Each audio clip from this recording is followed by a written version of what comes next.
Hello friends, আজকে আমি আপনাদের সাথে আলোচনা করব পিসিওডি কি, পিসিওডিটা কেন হয় আর কিভাবে বুঝবেন যে আপনার পিসিওডি আছে এবং কি করলে এই পিসিওডিটা কন্ট্রোলে থাকবে।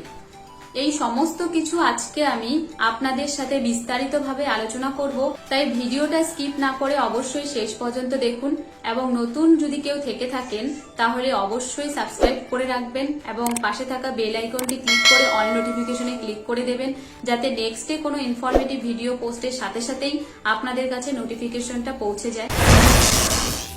এবার আমি বলি পিসিওডিটা কি। পিসিওডি হচ্ছে পলিসিস্টিক ওভারিয়ান ডিজিজ।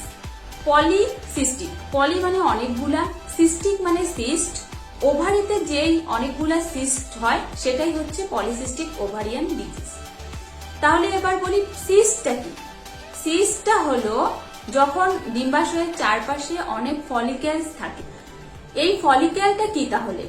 ফলিকেল এমন একটা ছোট ছোট গুটির মতো দেখতে ওভারির মধ্যে থাকে, যেগুলা প্রত্যেক মেনস্ট্রুয়াল সাইকেলে বিভিন্ন হরমোনের অভাবে বা অত্যাধিক প্রভাবে এই ফলিকেলগুলা ম্যাচিউর করতে পারে না, তখন অকেজো হয়ে ওভারির চারপাশে বসে থাকে।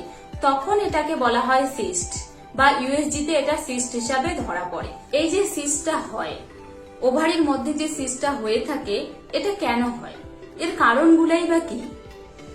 আমাদের মধ্যে এখনো কারণগুলা অজানা রয়েছে, তবে কিছু কিছু কারণ যেগুলা আমাদের ভুলবশতই হয়ে থাকে, যেগুলা আমরা করে থাকি, তার মধ্যে প্রথম হচ্ছে লাইফস্টাইল ডিসঅর্ডার। অর্থাৎ আমরা যেভাবে জীবনযাপন করছি সেখানে খাওয়া দাওয়া, ঘুম, জল, পুষ্টি এবং স্ট্রেস এগুলার অভাব বা অত্যাধিক হওয়ার কারণে আমাদের শরীরের যে নর্মাল বায়োলজিক্যাল প্রসেস রয়েছে সেগুলা হ্যাম্পার হয়।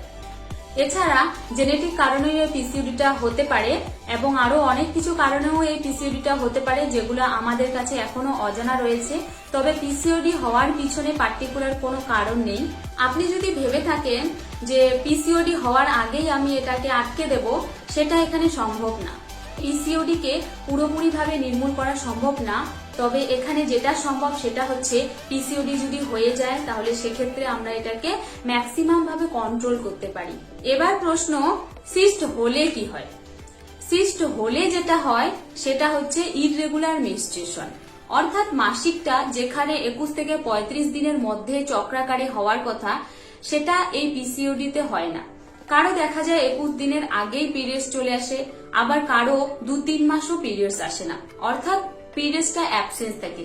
কিন্তু বেশিরভাগ মেয়ের ক্ষেত্রে দেখা যায় এই পিরিয়ডসটা ডিলে হয় এবং তার সাথে নর্মাল যে ডিউরেশনে পিরিয়ডসটা হওয়ার কথা বা যতটা ব্লিডিং হওয়ার কথা তার থেকে অনেকটা বেশি হয় বা অনেকটা কম হয়ে যায়। দ্বিতীয় যেটা হয় সেটা হচ্ছে ওজন বেড়ে যায়। বেশিরভাগ মেয়ের ক্ষেত্রে এই পিসিওডির কারণে শরীরের ওজন প্রয়োজনের তুলনায় অনেকটা বেশি বেড়ে যায়। তাছাড়াও শরীরের বিভিন্ন জায়গায় যেমন হাতে, পায়ে, মুখে অবাঞ্ছিত লোম গজায়, যে সমস্ত জায়গাগুলোতে ছেলেদের গজানোর কথা সেই সমস্ত জায়গাগুলোতে পিসিওডির কারণে মেয়েদের হয়ে থাকে। এছাড়া মাথার চুল পড়ে যাওয়া, পিম্পলস হওয়া এবং তার সাথে ইনসুলিন রেজিস্ট্যান্সও হয়। অর্থাৎ আমরা যে খাবারগুলো খাই সেই খাবারগুলোতে যে গ্লুকোজটা থাকে সেই গ্লুকোজটাকে আমাদের শরীরে কাজে লাগাতে পারে না। কিন্তু পিসিওডিতে একটা মূল সমস্যা তৈরি হয়, সেটা হচ্ছে অ্যানওভুলেশন, অর্থাৎ ওভুলেশনটা ঠিকঠাক করে হয় না। তাহলে আপনি কিভাবে বুঝবেন যে আপনার পিসিওডি আছে? আমি যেই সমস্ত সিমটমস গুলো বললাম সেই সিমটমগুলোর মধ্যে যদি আপনার থেকে থাকে, যেরকম ইররেগুলার পিরিয়ড, আনওয়ান্টেড হেয়ার, একনে, তার সাথে যদি হেয়ার ফল হয় ইত্যাদি যদি থেকে থাকে, তবে আপনি ধরে নিতে পারেন হয়তো আপনার পিসিওডি আছে। এবং আরো বেশি কনফার্মের জন্য অবশ্যই আপনি একটা ইউএসজি করে সেটা বুঝতে পারবেন। এবার আসি আমরা এই পিসিওডিটাকে কিভাবে কন্ট্রোল করব।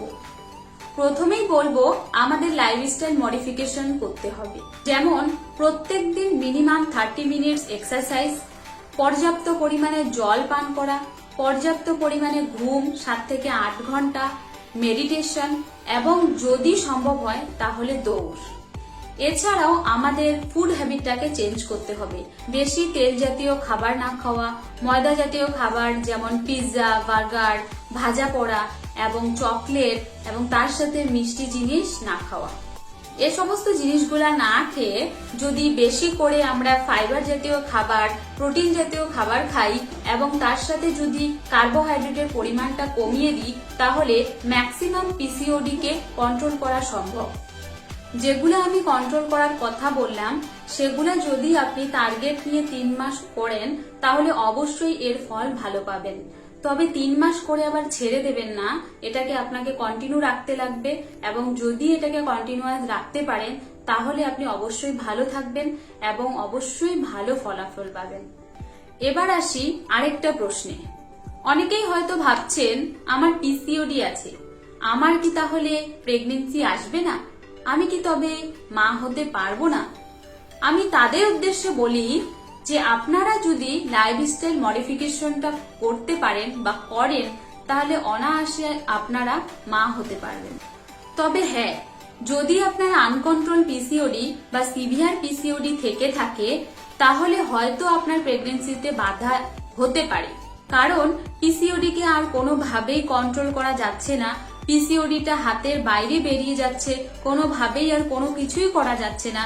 সেই ক্ষেত্রে হয়তো আপনাকে টেস্ট টিউব বেবির দিকে যেতে হতে পারে।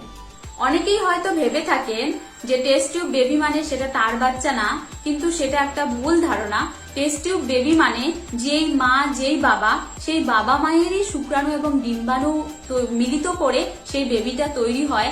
তাই বেশি ভয় পাওয়ার কিছু নেই, সেই বাচ্চাটা আপনাদেরই বাচ্চা হবে। যদি কন্ট্রোল পিসিওডি থাকে তাহলে তো প্রেগনেন্সি অবশ্যই আসবে, এবং যদি আনকন্ট্রোল পিসিওডি থেকে থাকে তাহলে তো আইভিএফ বা টেস্ট টিউব বেবির মতো অপশন রয়েইছে, তার মাধ্যমে আপনি মা হতে পারবেন। তাই মা হতে পারবো না পিসিওডি থাকলে এটা একটা সম্পূর্ণ ভুল ধারণা। সমস্যা হতেই পারে এবং তার সমাধানও আজকের দিনে রয়েছে। তাই আপনারা বেশি টেনশন না করে আমি যেগুলো বললাম সেগুলো আপনারা ফলো করুন, অবশ্যই এর উপকার পাবেন।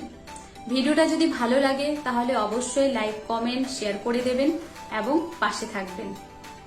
ধন্যবাদ।